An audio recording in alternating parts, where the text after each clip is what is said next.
si vous pensiez que le chagrin était la pire des douleurs, attendez d'entendre mon histoire. Mon monde a basculé non pas une, mais 2 fois, en l'espace de quelques heures, me laissant sans voix, terrifié et seul face à l'abîme. La première fois, ce fut avec la mort subite et inexpliquée de mon cher mari, Antoine Dubois, un homme que j'aimais plus que tout, et qui était le pilier de notre communauté parisienne, un philanthrope respecté, dont la gentillesse rayonnait sur tous ceux qu'il rencontrait.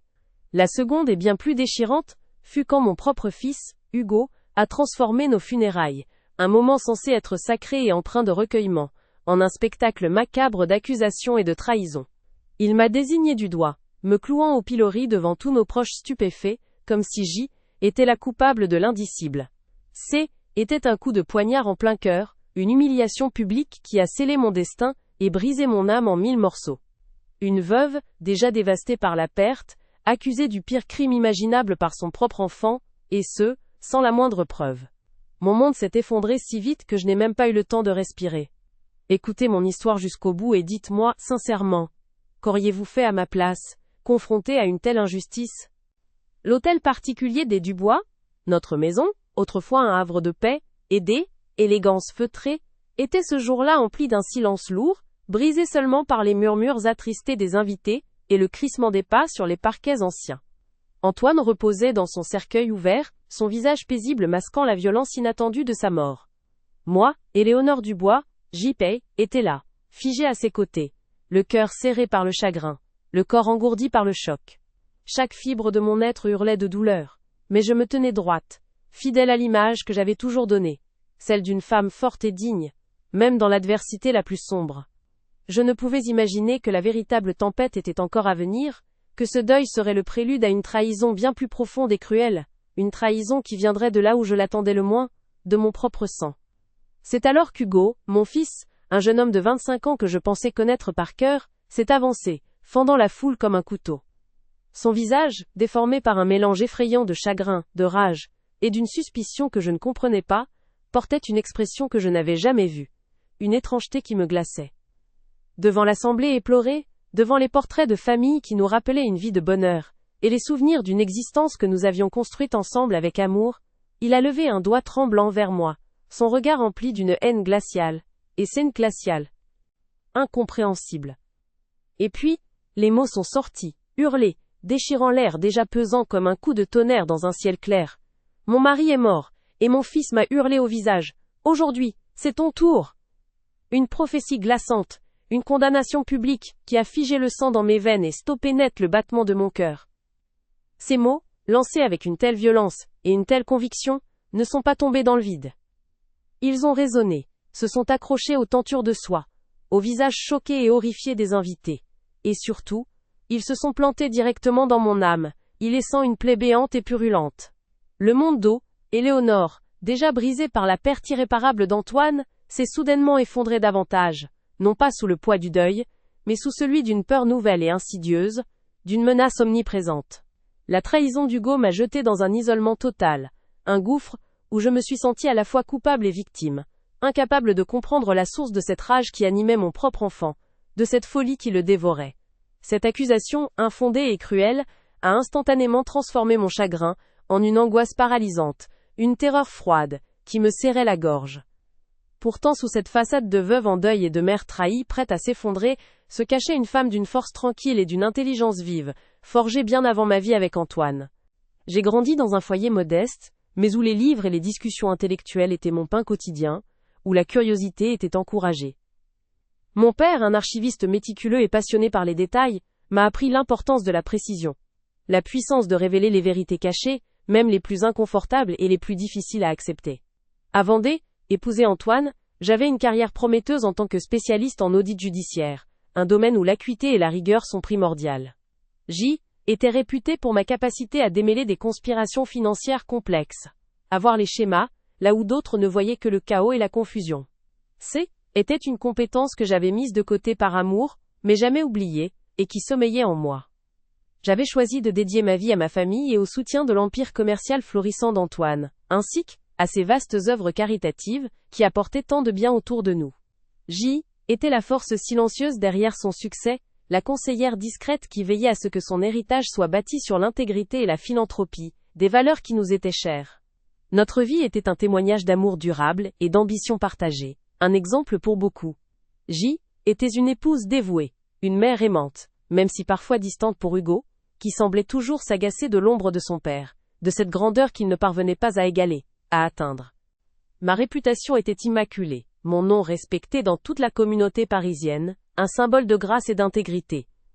Tout cela rendait l'accusation publique de mon propre fils d'autant plus dévastatrice, une tache indélébile sur tout ce que j'avais construit, sur toute mon existence. Suite à l'éclat public d'Hugo, ma vie a basculé dans un véritable cauchemar éveillé, une descente aux enfers dont je ne voyais pas la fin. Je n'ai pas seulement perdu mon mari, j'ai aussi perdu mon fils, du moins la version de lui que je connaissais, celle que j'avais élevée et aimée. Hugo n'a pas tardé à agir, tentant de me faire déclarer émotionnellement instable, utilisant son accusation comme un levier cruel et cynique, pour prendre le contrôle de la succession d'Antoine, de tout ce que nous avions bâti. Les amis d'autrefois, ceux qui juraient fidélité et soutien éternel, se sont éloignés les uns après les autres, leurs regards fuyants, remplis de doutes et de jugements non exprimés, me laissant seul face au vide. Les rumeurs, ces serpents venimeux, se sont propagés comme une traînée de poudre dans les salons parisiens, transformant mon nom en un synonyme de scandale et de suspicion, me privant de mon honneur. La police, initialement convaincue que la mort d'Antoine était due à une crise cardiaque, a été influencée par le témoignage d'Hugo et la nature subite de l'événement, qui soulevait des questions. L'enquête a été rouverte, et je me suis retrouvé traité avec une suspicion à peine voilée, comme si J était une criminelle en puissance, une femme capable du pire. J'ai été contrainte de renoncer au contrôle de la fondation d'Antoine, cette œuvre de bienfaisance qu'il avait tant aimée, et que j'avais aidé à bâtir avec tant de dévouement. Mon nom a été traîné dans la boue de la spéculation la plus vile, mon honneur bafoué en public, mon existence réduite à des chuchotements malveillants. Ma maison, autrefois mon sanctuaire, mon refuge, est devenue une prison de peur et de solitude, un lieu où chaque recoin semblait murmurer les accusations d'Hugo, me rappelant sans cesse ma déchéance. Dans l'histoire d'aujourd'hui, vous allez découvrir comment j'ai transformé la trahison la plus cruelle en ma plus grande force. Si vous pensiez que le chagrin était la pire des douleurs, attendez d'entendre mon histoire. Mon monde a basculé non pas une, mais 2 fois, en l'espace de quelques heures, me laissant sans voix, terrifié, et seul face à l'abîme. La première fois, ce fut avec la mort subite et inexpliquée de mon cher mari, Antoine Dubois. Un homme que j'aimais plus que tout, et qui était le pilier de notre communauté parisienne. Un philanthrope respecté dont la gentillesse rayonnait sur tous ceux qu'il rencontrait. La seconde, et bien plus déchirante, fut quand mon propre fils, Hugo, a transformé nos funérailles, un moment censé être sacré et empreint de recueillement, en un spectacle macabre d'accusations et de trahison. Il m'a désigné du doigt, me clouant au pilori devant tous nos proches stupéfaits, comme si J était la coupable de l'indicible. C était un coup de poignard en plein cœur. Une humiliation publique, qui a scellé mon destin, et brisé mon âme en 1000 morceaux. Une veuve, déjà dévastée par la perte, accusée du pire crime imaginable par son propre enfant, et ce, sans la moindre preuve. Mon monde s'est effondré si vite que je n'ai même pas eu le temps de respirer. Écoutez mon histoire jusqu'au bout et dites-moi, sincèrement.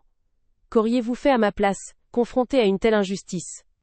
L'hôtel particulier des Dubois, notre maison, autrefois un havre de paix et d'élégance feutrée, était ce jour-là empli d'un silence lourd, brisé seulement par les murmures attristés des invités et le crissement des pas sur les parquets anciens. Antoine reposait dans son cercueil ouvert, son visage paisible, masquant la violence inattendue de sa mort. Moi, et Léonore Dubois J, étaient là, figés à ses côtés, le cœur serré par le chagrin, le corps engourdi par le choc. Chaque fibre de mon être hurlait de douleur, mais je me tenais droite, fidèle à l'image que j'avais toujours donnée, celle d'une femme forte et digne, même dans l'adversité la plus sombre. Je ne pouvais imaginer que la véritable tempête était encore à venir, que ce deuil serait le prélude à une trahison bien plus profonde et cruelle, une trahison qui viendrait de là où je l'attendais le moins, de mon propre sang. C'est alors qu'Hugo, mon fils, un jeune homme de 25 ans que je pensais connaître par cœur, s'est avancé, fendant la foule comme un couteau. Son visage, déformé par un mélange effrayant de chagrin, de rage et d'une suspicion que je ne comprenais pas, portait une expression que je n'avais jamais vue, une étrangeté qui me glaçait. Devant l'assemblée éplorée, devant les portraits de famille qui nous rappelaient une vie de bonheur, et les souvenirs d'une existence que nous avions construite ensemble avec amour, il a levé un doigt tremblant vers moi, son regard rempli d'une haine glaciale et incompréhensible. Et puis, les mots sont sortis, hurlés, déchirant l'air déjà pesant comme un coup de tonnerre dans un ciel clair. Mon mari est mort et mon fils m'a hurlé au visage. Aujourd'hui c'est ton tour. une prophétie glaçante, une condamnation publique qui a figé le sang dans mes veines, et stoppé net le battement de mon cœur. Ces mots, lancés avec une telle violence et une telle conviction, ne sont pas tombés dans le vide. Ils ont résonné, se sont accrochés aux tentures de soie, aux visages choqués et horrifiés des invités. Et surtout, ils se sont plantés directement dans mon âme, y laissant une plaie béante et purulente. Le monde d'Éléonore, déjà brisé par la perte irréparable d'Antoine, s'est soudainement effondré davantage, non pas sous le poids du deuil, mais sous celui d'une peur nouvelle et insidieuse, d'une menace omniprésente. La trahison d'Hugo m'a jeté dans un isolement total, un gouffre où je me suis sentie à la fois coupable et victime, incapable de comprendre la source de cette rage qui animait mon propre enfant, de cette folie qui le dévorait. Cette accusation, infondée et cruelle, a instantanément transformé mon chagrin en une angoisse paralysante, une terreur froide qui me serrait la gorge. Pourtant, sous cette façade de veuve en deuil et de mère trahie, prête à s'effondrer, se cachait une femme d'une force tranquille et d'une intelligence vive, forgée bien avant ma vie avec Antoine. J'ai grandi dans un foyer modeste, mais où les livres et les discussions intellectuelles étaient mon pain quotidien, où la curiosité était encouragée.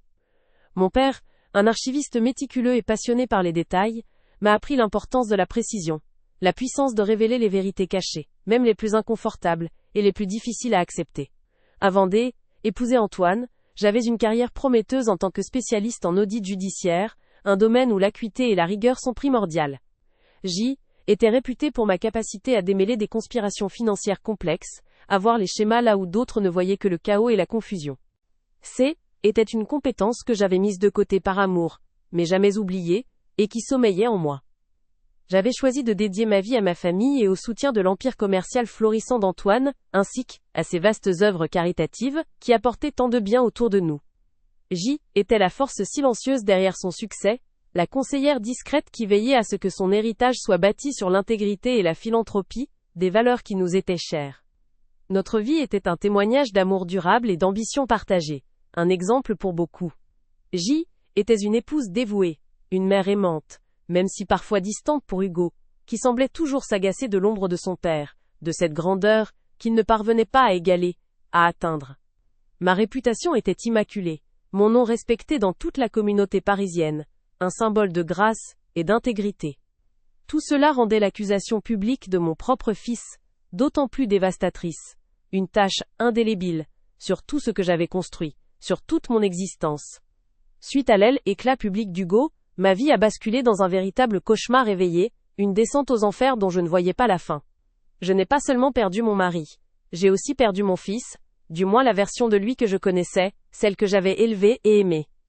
Hugo n'a pas tardé à agir, tentant de me faire déclarer émotionnellement instable, utilisant son accusation comme un levier cruel et cynique pour prendre le contrôle de la succession d'Antoine, de tout ce que nous avions bâti. Les amis d'autrefois, ceux qui juraient fidélité et soutien éternel, se sont éloignés les uns après les autres, leurs regards fuyants remplis de doutes et de jugements non exprimés, me laissant seul face au vide. Les rumeurs, ces serpents venimeux, se sont propagés comme une traînée de poudre dans les salons parisiens, transformant mon nom en un synonyme de scandale et de suspicion, me privant de mon honneur. La police, initialement convaincue que la mort d'Antoine était due à une crise cardiaque, a été influencée par le témoignage d'Hugo et la nature subite de l'événement, qui soulevait des questions. L'enquête a été rouverte, et je me suis retrouvée traitée avec une suspicion à peine voilée, comme si J était une criminelle en puissance, une femme capable du pire. J'ai été contrainte de renoncer au contrôle de la fondation d'Antoine, cette œuvre de bienfaisance, qu'il avait tant aimée, et que j'avais aidé à bâtir, avec tant de dévouement. Mon nom a été traîné dans la boue de la spéculation la plus vile, mon honneur bafoué en public, mon existence réduite à des chuchotements malveillants. Ma maison, autrefois mon sanctuaire, mon refuge, est devenue une prison de peur et de solitude. Un lieu où chaque recoin semblait murmurer les accusations d'Hugo, me rappelant sans cesse ma déchéance. Écoutez cette histoire jusqu'au bout, et dites-moi, sincèrement, qu'auriez-vous fait à ma place? Mon nom est Éléonore Dubois, et on m'a tout pris, non pas graduellement, mais en un éclair, me laissant sans voix, le corps glacé, et elle, âme déchirée. Ce fut le jour des funérailles de mon cher mari, Antoine, un homme dont la gentillesse rayonnait sur notre communauté parisienne, un pilier que j'aimais plus que tout. Alors que son cercueil reposait dans le grand salon de notre hôtel particulier, empli d'un silence lourd et de murmures attristés, je me tenais là, figé par le chagrin, tentant de maintenir ma dignité. Mais ce était pas la mort d'Antoine qui allait définir ma chute, ni même ma douleur immense. C était l'horreur de voir mon propre fils, Hugo, s'avancer, son visage déformé par un mélange effrayant de rage et d'une suspicion incompréhensible. Il a levé un doigt tremblant vers moi, devant l'assemblée stupéfaite, et ses mots ont déchiré l'air. « Aujourd'hui c'est ton tour !»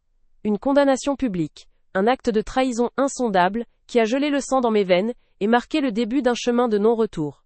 L'hôtel particulier des Dubois, autrefois un havre de paix, était devenu ce jour-là le théâtre d'une tragédie personnelle et publique.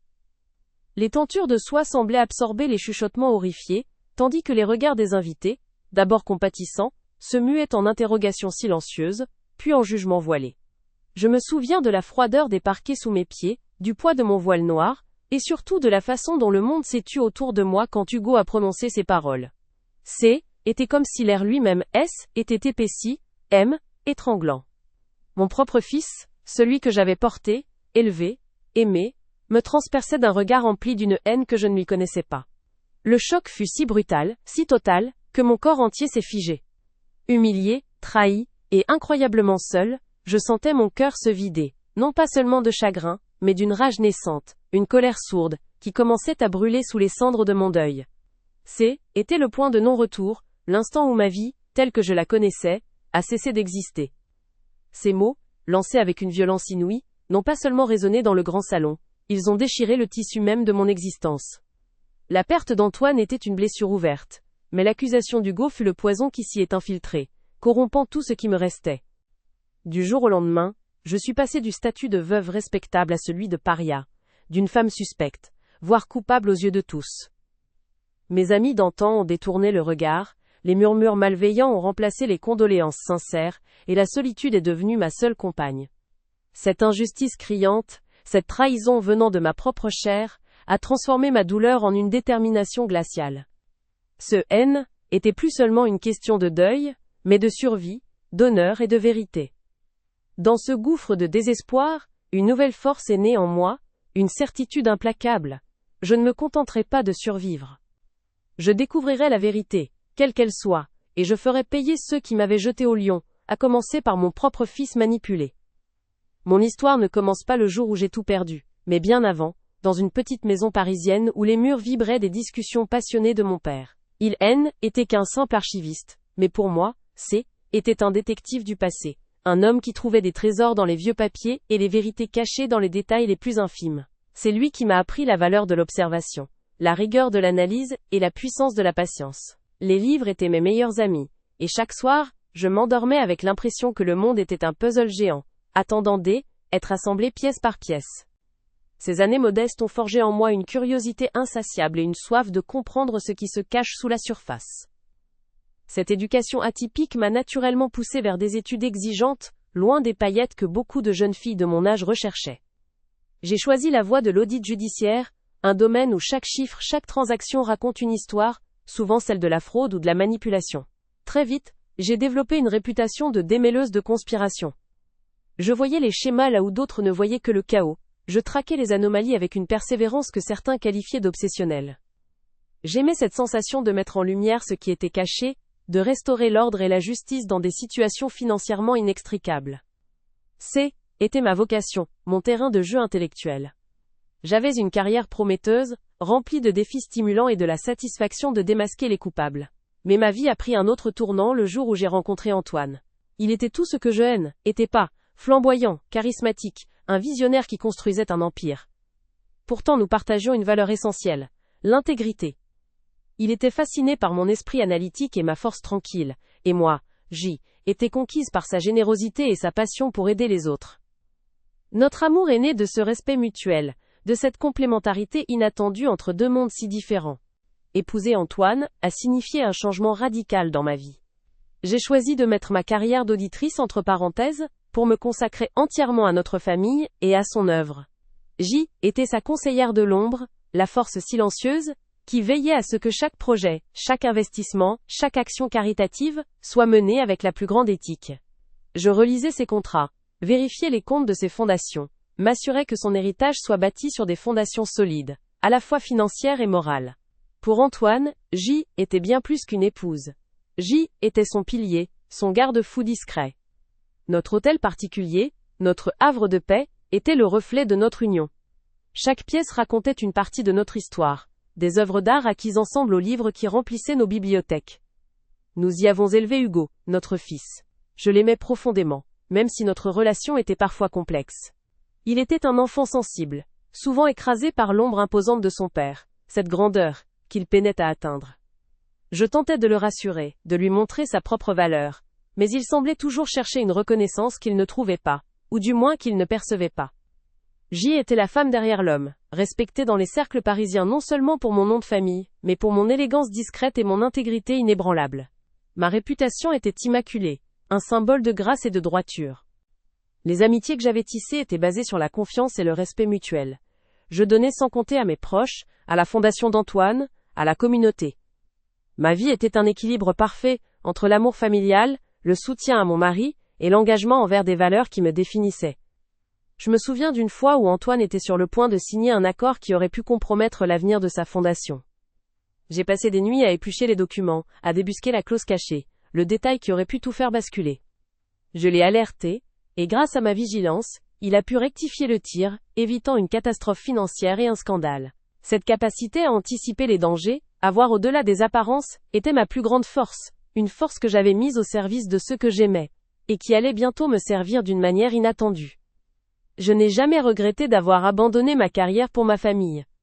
La richesse que j'avais trouvée dans l'amour d'Antoine, dans la construction de notre foyer, et dans les œuvres de bienfaisance qu'il soutenait, était bien plus précieuse que n'importe quelle réussite professionnelle. Mon cœur était rempli de gratitude pour la vie que nous avions bâtie, un témoignage d'amour durable et d'ambition partagée, des valeurs que nous avions transmises. Je croyais en notre famille, en notre union, en l'avenir. Le monde que j'avais créé, celui de la sécurité, de l'amour et du respect, était un chef-d'œuvre de patience et de dévouement. Chaque pierre de notre existence avait été posée avec soin, chaque relation cultivée avec sincérité. J'avais tout.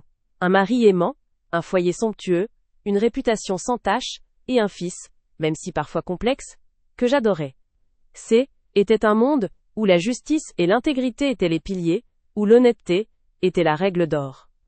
Alors, quand Hugo a levé ce doigt accusateur, quand il a hurlé ces mots glaçants, ce n'est pas seulement ma vie qui s'est effondrée. C'est tout ce que j'avais construit, tout ce en quoi je croyais, toutes les valeurs que j'avais défendues.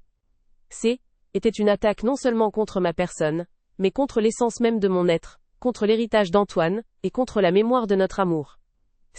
Était une destruction totale, orchestrée par celui-là même que j'avais porté et aimé, et cela, je ne pouvais l'accepter.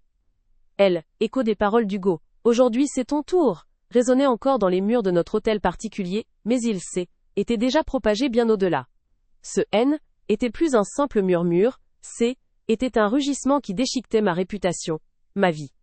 Les jours suivant les funérailles furent un tourbillon de cauchemars éveillés, où chaque interaction, chaque regard, était empreint de méfiance. Je me sentais nue, exposée, comme si J était la cible d'un procès public, avant même d'avoir eu la chance de comprendre de quoi J était accusé, et par mon propre fils. Le téléphone, auparavant mon allié pour organiser les œuvres caritatives d'Antoine, ou simplement pour papoter avec mes amis, est devenu un objet silencieux, assourdissant. Les appels ne venaient plus, les messages se sont tus. Ceux qui, quelques jours auparavant, juraient leur amitié éternelle à Antoine et à moi, se sont évanouis dans la nature, comme des ombres. Ils évitaient mon regard dans la rue, traversaient le trottoir. J était devenue une paria, une veuve maudite, et la solitude s'est installée, lourde et suffocante.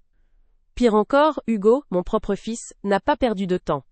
Il a commencé à manœuvrer de manière sournoise, tentant de me faire déclarer émotionnellement instable, de me faire passer pour une femme dérangée par le chagrin, voire par la culpabilité. Son but était clair.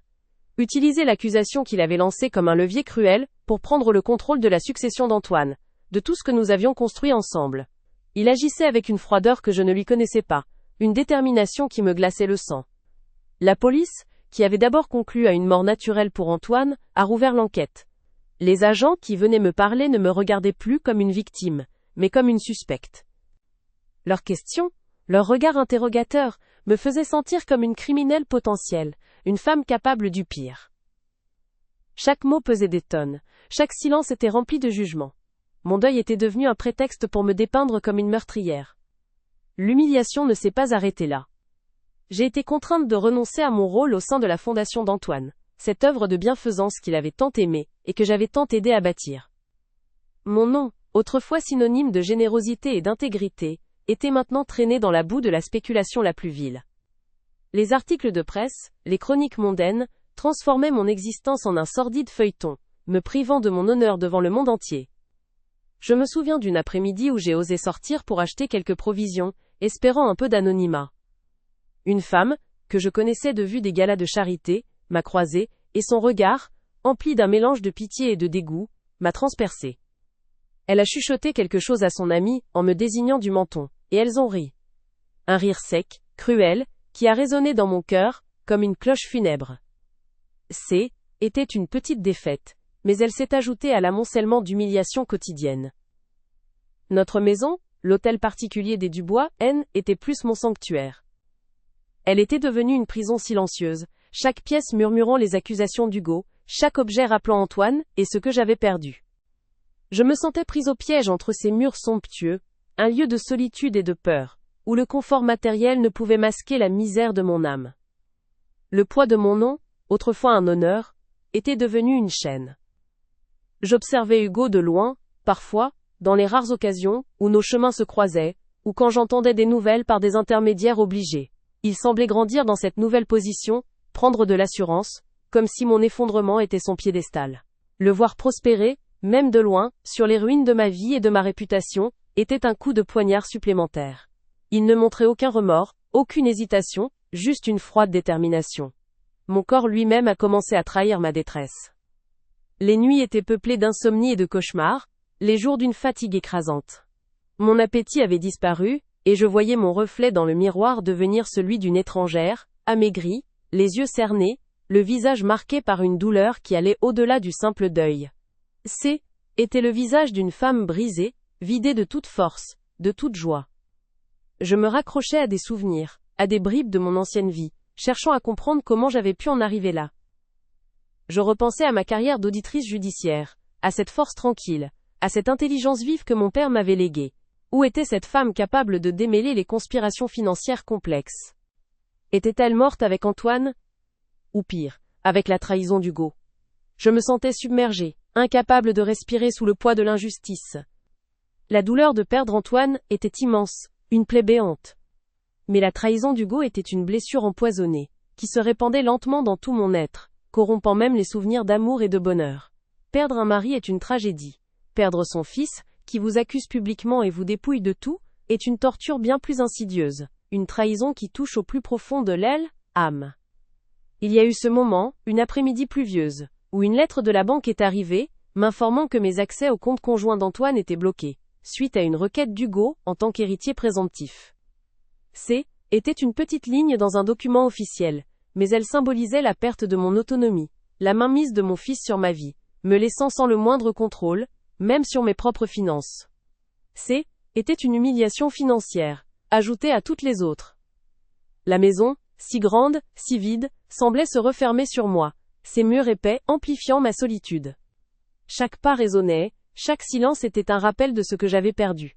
Je passais mes journées à errer, comme un fantôme dans mon propre passé, incapable de trouver un sens, une direction. Était une ombre, une relique d'une vie qui n'existait plus, dépossédée de tout ce qui faisait mon identité. Les regards de ceux qui restaient, quelques rares employés fidèles, des visages que je ne connaissais que de loin, étaient empreints d'une pitié que je trouvais insupportable. Je ne voulais pas de leur pitié. Je voulais la justice, la vérité, la réhabilitation de mon nom. Mais je me sentais trop faible, trop anéanti, pour même formuler ces désirs à voix haute, les gardant enfouis au plus profond de moi. Je me souviens d'un soir où, par hasard, j'ai entendu un extrait d'une émission de télévision où l'on parlait de l'affaire Dubois. Le journaliste, d'un ton sentencieux, a sous-entendu ma culpabilité, évoquant les circonstances mystérieuses de la mort d'Antoine, et l'attitude étrange de sa veuve. Était une nouvelle humiliation publique, une tache indélébile, et j'ai senti une colère froide monter en moi, une rage que je n'avais pas connue depuis des années, depuis ma jeunesse. Je me suis souvenu de mon père, de ses leçons sur l'importance des détails, sur la recherche de la vérité, même quand elle est difficile à déterrer. Il m'avait appris à ne jamais me fier aux apparences, à toujours creuser plus profond. Ces souvenirs, ces leçons oubliées, ont commencé à réveiller quelque chose en moi, une étincelle dans les cendres de mon désespoir. la femme forte que j'avais été était peut-être pas morte après tout. J'ai commencé à me poser des questions précises, comme une auditrice judiciaire le ferait. Pourquoi Hugo avait-il agi ainsi? Quelle était la source de cette rage, de cette certitude? Il y avait quelque chose qui clochait dans son comportement, dans la rapidité avec laquelle il avait tenté de prendre le contrôle. Était trop calculé, trop opportuniste pour être seulement le fruit d'un chagrin dévastateur. Cette pensée a allumé une petite flamme dans l'obscurité. Et si Hugo était qu'un pion? Et si quelqu'un d'autre tirait les ficelles? Cette idée, aussi effrayante soit-elle, a fait naître en moi une détermination inattendue. Je ne pouvais pas laisser mon nom être souillé, l'héritage d'Antoine détruit, et mon fils manipulé sans réagir. Non, je ne pouvais pas. L'humiliation la plus profonde fut peut-être de sentir que mon fils, mon propre enfant, me craignait, ou du moins me voyait comme un obstacle à éliminer. Ce était pas seulement une mère accusée, était une femme réduite à rien par sa propre chair, et cela était intolérable. La tristesse s'est transformée en une colère glaciale, une résolution inébranlable. Au plus profond de cet abîme de douleur et de trahison, au moment où je me sentais la plus brisée, une force ancienne a commencé à se réveiller en moi. La veuve dévastée, la mère trahie, la femme humiliée n'était plus. Sous les cendres de mon chagrin, une détermination d'acier prenait forme. Ils pensaient que j'y étais vaincu, mais ils avaient tort. Je ne faisais que commencer. Au plus profond de cet abîme de douleur et de trahison, au moment où je me sentais la plus brisée, une force ancienne a commencé à se réveiller en moi. La veuve dévastée, la mère trahie, la femme humiliée était plus. Sous les cendres de mon chagrin, une détermination d'acier prenait forme, silencieuse mais implacable. Ils pensaient que j'étais vaincu, que j'allais me consumer dans ma solitude, mais ils avaient tort. Une étincelle était rallumée, alimentée par l'injustice et la soif de vérité. Je me suis souvenu de mon père, de ses mains rugueuses et de ses yeux vifs, toujours à la recherche de la petite anomalie, du détail qui change tout. Il m'avait appris à ne jamais me fier aux apparences, à toujours creuser plus profond, à assembler les pièces du puzzle jusqu'à ce que l'image soit claire. Ces leçons, que j'avais cru oublier, enfouies sous des années de vie conjugale, remontaient à la surface, plus pertinentes que jamais. Avant Antoine, avant notre vie dorée, j'étais Éléonore, la spécialiste en audit judiciaire. Était un travail où il fallait une patience d'ange, et œil d'un faucon pour débusquer les fraudes, les mensonges cachés dans des montagnes de chiffres. Je pouvais voir les schémas, les connexions invisibles, qui reliaient des faits apparemment sans rapport. Était ma force, ma véritable compétence, celle que personne n'avait vue en moi depuis des années, surtout pas Hugo, ou ceux qui le manipulaient. Il me voyait comme une femme brisée par le deuil et la trahison, incapable de réagir, trop faible pour se défendre. Il pensait que ma vie était faite de galas de charité et de mondanité, oubliant que derrière la épouse discrète, se cachait un esprit aiguisé, entraîné à la guerre des chiffres. Cette erreur de jugement, cette condescendance, était leur première faille. Ils n'avaient aucune idée de la menace silencieuse que je représentais. Puis il y a eu Antoine. Mon mari, si généreux, si confiant, était pas naïf pour autant. Il avait une prudence innée, une conscience des dangers qui rôdent quand on bâtit un empire. Je me suis souvenu de ces carnets de bord numériques, des fichiers cryptés qu'il ne me montrait que, à moi, accessibles par des énigmes personnelles. Il disait que était pour la mémoire de nos secrets. Je savais qu'il y avait là bien plus. Ces énigmes, Antoine les avait conçues comme des jeux, des clins d'œil à notre histoire, à nos souvenirs les plus intimes. Pour n'importe qui d'autre, elles étaient indéchiffrables. Pour moi, elles étaient une carte au trésor, un chemin vers la vérité. J'ai commencé à les résoudre, une par une, dans le silence de mon bureau, mon esprit retrouvant une clarté que je croyais perdue. Chaque solution était un petit acte de résistance. Il me fallait plus. Mes compétences en audit étaient aiguisées, mais le monde numérique avait évolué. C'est là que Marc Moreau est revenu dans mes pensées. Un ancien collègue de mes années d'audit. Un génie de la cybersécurité, désormais à la retraite mais toujours aussi brillant. Il me devait une fière chandelle pour une affaire complexe où j'avais déterré des preuves qu'il avait tirées d'un mauvais pas il y a des décennies. Le contacter fut un acte audacieux. Je craignais son jugement, sa méfiance comme tous les autres. Mais Marc, lui, a vu au-delà des rumeurs, au-delà de la veuve éplorée. Il a reconnu l'ancienne Éléonore, la femme de fer derrière les chiffres. Mon histoire l'a choqué, mais ma détermination l'a convaincu. Il a promis son aide, discrètement, avec la même loyauté qu'il m'avait toujours témoignée. Un allié inestimable. mes compétences d'audit, les secrets d'Antoine dans son registre numérique, et l'expertise technologique de Marc. C était un arsenal inattendu, une combinaison redoutable. Ensemble, nous pouvions non seulement déchiffrer les mystères de la mort d'Antoine, mais aussi remonter le fil de la manipulation d'Hugo. Ce N était plus une bataille perdue d'avance. J'avais les outils, et surtout, la volonté. La partie venait de changer. Il m'avait jeté au lion, pensant que je N était qu'une proie facile. Ils m'avaient réduite au silence. Mais ils avaient réveillé une force endormie, une intelligence qu'ils avaient sottement sous-estimée. La veuve en deuil était morte. Une stratège était née de ses cendres, prête à se battre, non seulement pour mon honneur, mais pour la vérité d'Antoine. La vengeance N était plus une option lointaine. Elle était devenue une certitude implacable. Je savais que Sylvain Delacroix était vulnérable, malgré son assurance inébranlable. Les carnets d'Antoine, enfin déchiffrés grâce à Marc et à mes propres compétences, m'avaient révélé ses transactions les plus douteuses, ses points faibles financiers insoupçonnés. Avec Marc, nous avons commencé à manipuler subtilement son portefeuille boursier. Ce N n'était pas une attaque frontale, mais une série de petits coups précis, invisibles aux yeux des novices. Chaque information privilégiée que j'avais glanée devenait une arme, exploitant ses failles, créant des ondulations imperceptibles dans son empire. Il ne se doutait de rien, trop occupé à savourer sa victoire illusoire. J'observais, patiente, tandis que les fondations de son château de cartes commençaient à trembler silencieusement. En parallèle, j'ai créé un profil anonyme sur les réseaux sociaux, une employée mécontente, fictive avec une histoire crédible, un pur deepfake. Ce N était pas moi, Éléonore Dubois, la veuve éplorée, mais une entité numérique insaisissable. À travers ce canal, j'ai commencé à distiller des informations cruciales aux régulateurs financiers et, surtout, à Sophie Leclerc, une journaliste d'investigation réputée, que mon mari Antoine avait secrètement soutenue par le passé. Les détails étaient choisis avec une précision chirurgicale, des bribes de vérité, qui, une fois assemblées, peignaient un tableau accablant de la corruption de Delacroix. La pression montait, lentement mais sûrement, sous la surface.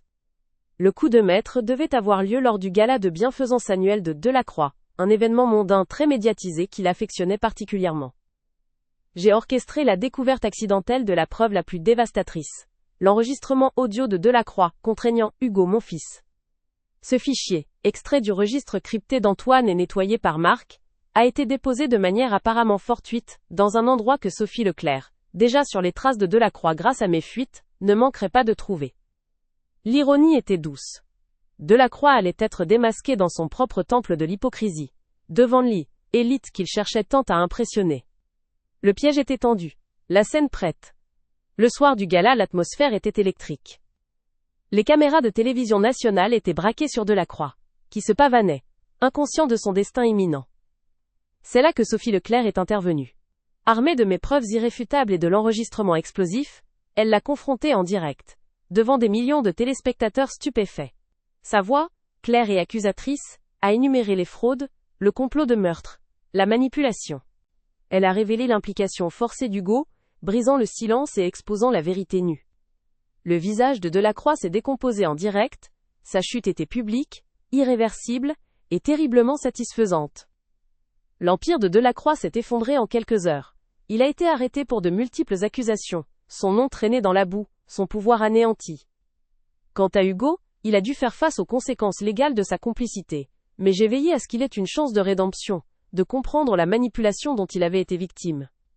Mon nom a été blanchi, l'honneur d'Antoine restauré. Quelques jours plus tard, j'ai visité sa tombe, une rose blanche à la main. Ils pensaient que j'y étais la prochaine, ai-je murmuré le cœur apaisé. Ils avaient tort. Je ne faisais que commencer. Ce N n'était pas la vengeance hurlante que j'avais imaginée, mais une justice tranquille, profonde, qui m'avait rendu ma dignité.